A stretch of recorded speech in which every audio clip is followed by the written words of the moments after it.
Good morning. And before I do the reading for today, let me introduce a thought, a truth.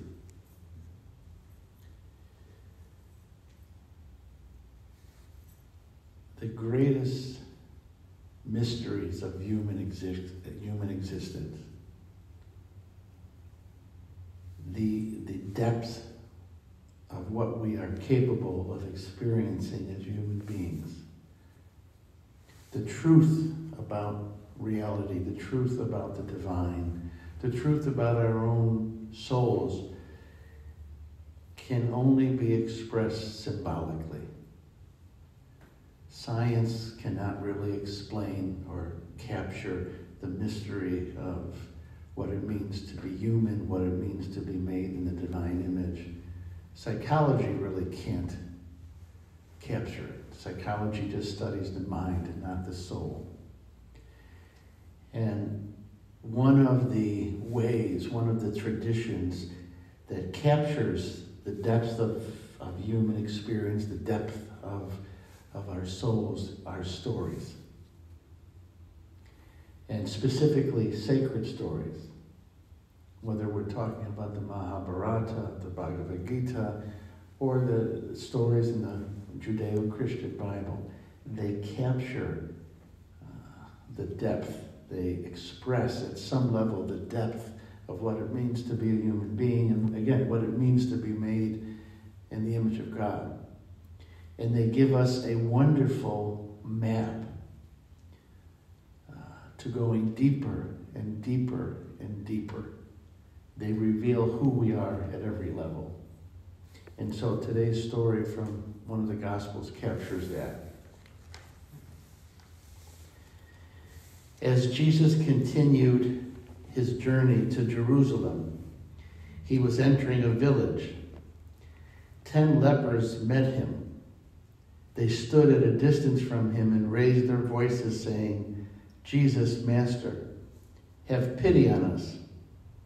And when he saw them, he said, "Go show yourselves to the priest." As they were going, they were cleansed. And one of them, realizing that he had been healed, returned, glorifying God in a loud voice, and fell at the feet of Jesus and thanked him. He was a Samaritan. Jesus said in reply, 10 were cleansed. Were they not? Where are the other 9? Has none but this foreigner, this Samaritan, returned to give thanks to God? Then Jesus said to him, "Stand up and go. Your faith has saved you." So, at a very real level, this is a story about all of us. At some level, we all need healing. At some level, we're all lepers. It may not be physically, it could be emotionally, spiritually, etc. But this is a story about us and how we respond or not, how we open ourselves up to that grace, to that divine energy, to that divine love and light that can restore us to wholeness. And specifically about lepers in the time of Jesus, not only did they have this physical malady, which was pretty bad, but even deeper, they had a deeper ailment. They were isolated from the community because they were unclean, because they could spread the leprosy to others. And so they were not allowed to be part of the social life at all. In fact, they had to wear bells around their neck like a cow, so that if somebody heard it ringing, they could stand at a distance. So their illness was at least 2 levels. One was the physical level. But at a deeper level, they were alienated from society. They were alienated from human contact. And if you go deeper from that, it just necessarily follows. They were alienated from their own souls and alienated from their conscious contact with God. They couldn't come to some place like this and worship and meditate and pray. So you see there's multiple levels of their dis-ease. So they come to Jesus and they ask him for help to be healed. Just in that asking, the healing is beginning because they're making contact. And contact isn't just saying words. It isn't just being in somebody's physical presence. It's when we open up and our souls touch someone else's soul. It's a deep form of intimacy. That's what contact is. So they're making contact with Jesus. And it's in the context of that contact then that healing energy, that divine energy, that love and light could flow from Jesus to them and affect their healing. But there's an important qualification.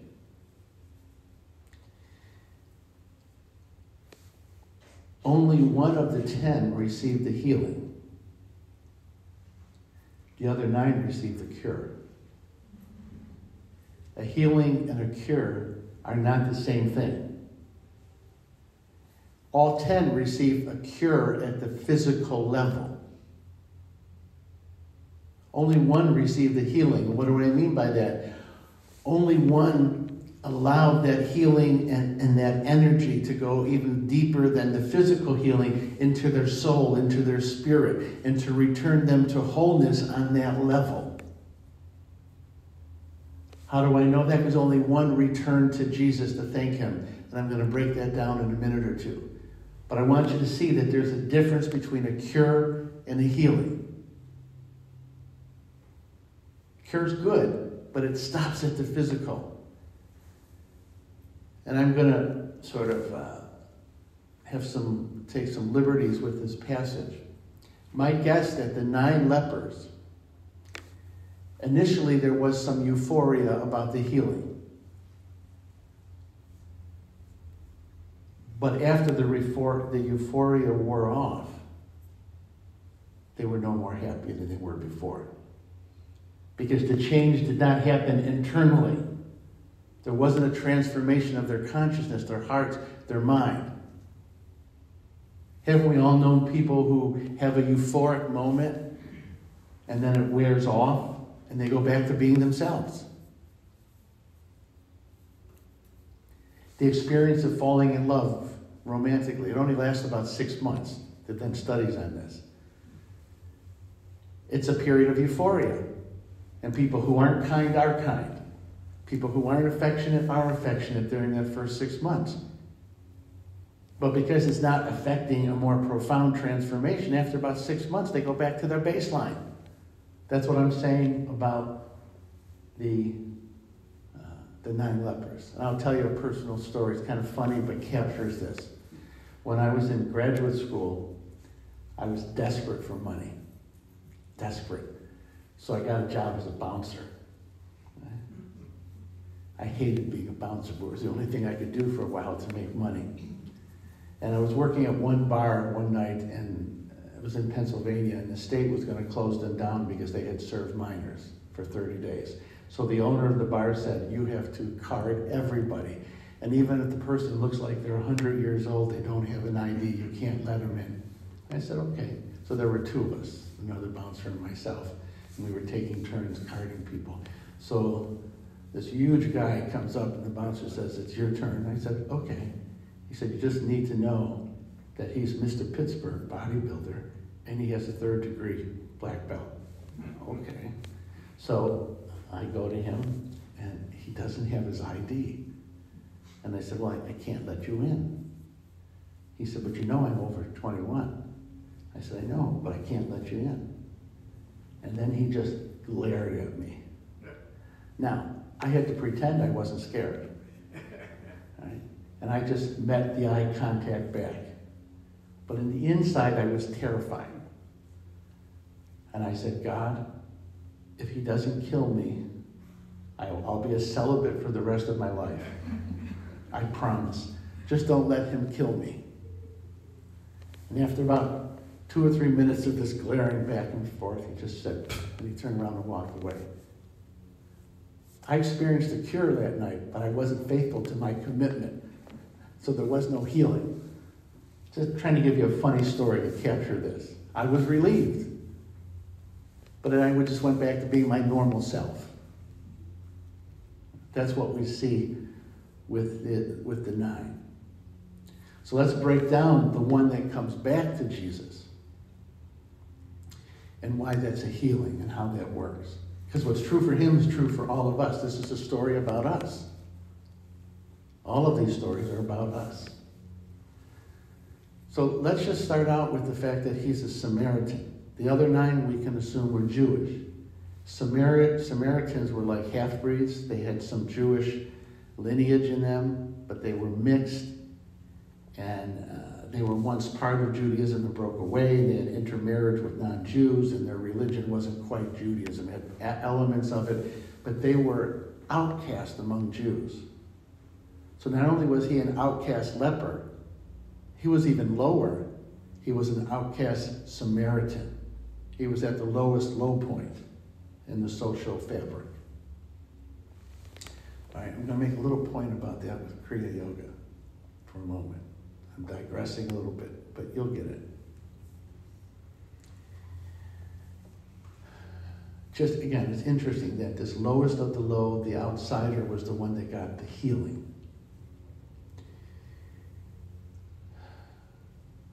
What happens in any spiritual religious lineage, over time, it becomes ossified. It becomes stale. It becomes lifeless. It becomes almost an empty ritual. And it has no power to heal. And often it takes an outsider with a different perspective, with a different look at things, to renew, to bring life back into what has become lifeless. Think for a moment of Francis of Assisi in the 12th century. Catholic Church was, for the most part, dead. He wasn't a priest, he wasn't a seminarian, he never studied theology, he never studied philosophy.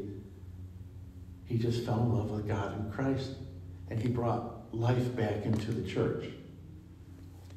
Yogananda's mission to the West. He's an outsider. He's not a Westerner. He wasn't a Westerner. He wasn't a Christian. He wasn't in the Judeo-Christian tradition. He was a Hindu. He was a yogi. But as this outsider, this Samaritan of sorts, he came in and brought new life. And even to this day, even though he's been dead since 1952, he's still breathing life and mysticism and God's Spirit renewing the spiritual life for Christians. Because Christianity, again, had become ossified and lost that mystical component. So I just want you to see that this whole thing with the Samaritan has many, many levels to it.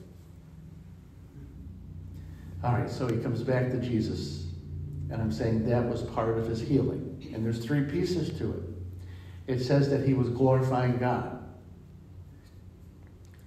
What that means at a deep level, if you go into the Jewish scriptures, the word for glory is really, it means to abide in the glory of God. It means to dwell in the divine presence, to dwell in light, to dwell in love, to dwell in beauty, to dwell in truth and goodness. It's being a yogi. It's being one with, in union with the divine. That's what it means to glorify God. So this leper, this Samaritan leper who was once cut off, closed down, living in a sort of prison, the healing occurred because now his heart and soul had become one with the divine. That affected his internal healing. There is no real sanity without being one with the divine, without being in a state of yoga or union. There is none. What's the second thing he does? He goes to Jesus. What does Jesus symbolize in this? He's the guru. He represents the divine in human form. And he bows to Jesus. Not in some spirit of subservience, but recognizing that God's light and goodness is coming through him. And he gives himself over to him as a disciple. You see, deeper intimacy, breaking through the isolation, breaking through the closeness. That's the healing. Just told the story, last month. Beginning in September, Vicki and I went to New Mexico and visited. I spent an afternoon with Richard Rohr, who's one of my spiritual mentors. And even though, I've become a big shot now, I say that sarcastically, whenever I'm with Richard, I bow. Sometimes I literally touch his feet. He lets me do that. But mostly it's a spirit. It's an attitude. You're my spiritual father. I'm sitting at your feet. And there's always a grace that flows from that. That's healing. What's the third thing? Jesus blesses him and then sends him. That doesn't mean, get away, I don't want you around me, you're bugging me. He's not sending him back into isolation. He's saying, you've been healed. You have this communion with the divine. You have communion with me. I am guiding your steps.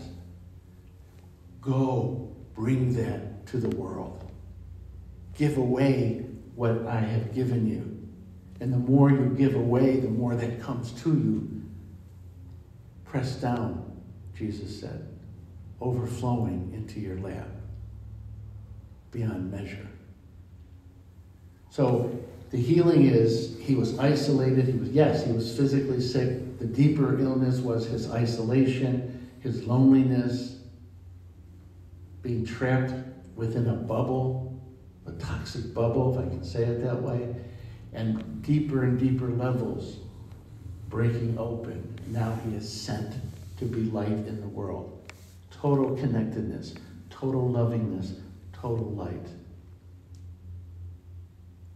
That is healing. I'll close with this and then a quote from Yogananda. As I said at the very beginning, gratitude is this yogic power. It's a siddhi. I'll put it in a Catholic context. Gratitude is a sacrament that brings us into union with the divine. And everybody in this room has much to be grateful for. You just have to notice it. You woke up this morning. Millions of people did not wake up who went to bed last night. Be grateful for that. When I turned on the water to take a shower, it worked. The coffee maker worked. My wife told me she loved me. This is a great day. Sun is shining. Sun sustains us. Gratitude is not only saying thank you. This is a really important piece. It's giving back to God. It's giving back to the Guru. I don't have time to explain this, but when we express gratitude, we make God happy. We make the Guru happy. We bless the universe. We bless all of humankind. If you go to the root of what the word gratitude means, it's reciprocal. It's giving, receiving, giving, and receiving, and giving. So I'll close with a quote from Yogananda. Thanksgiving and praise open in your consciousness the key for spiritual growth and supply to come to you. Spirit pushes itself out into visible manifestation as soon as a channel is open through which it can flow. You should be thankful for everything at all times, even your challenges, because they bring out the divinity within you. Realize that all power to think and to speak and to act comes from God, and that He is with you now, guiding and inspiring you. The divine in me bows before the divine in each one of you.